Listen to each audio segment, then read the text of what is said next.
Sapete che cos'è quello? Quello è un deposito di GPL all'interno della laguna di Venezia, tutelata dall'UNESCO e nei pressi di un centro storico di migliaia di abitanti, a Chioggia. Il deposito di GPL, attorno al quale a Chioggia si è sviluppato negli anni un vivace dibattito, è lì, ma non entrerà in funzione. Il decreto agosto, emanato dal Consiglio dei Ministri, ha previsto il divieto di rilasciare autorizzazioni per nuovi impianti di stoccaggio di GPL e di esercizio degli impianti già autorizzati, ma che non sono ancora attivi, nei siti riconosciuti dall'UNESCO, come per l'appunto Chioggia, che è inserita nella lista dei beni patrimonio dell'umanità.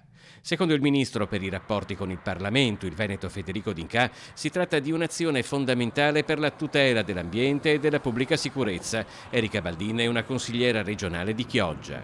Sono sempre stata convinta che alla fine saremo riusciti a bloccarlo questo mostro e ne va della nostra economia, di questo bellissimo territorio così fragile ma allo stesso tempo ricco di attività economiche straordinarie. Assieme al comitato No GPL, il Movimento 5 Stelle, che a Chioggia esprime anche il sindaco, è stato tra i più fermi oppositori all'opera, trovando sponda anche in parlamentari del Partito Democratico. Questa cosa assolutamente è un mostro che noi non volevamo e abbiamo battagliato per anni per arrivare alla soluzione definitiva.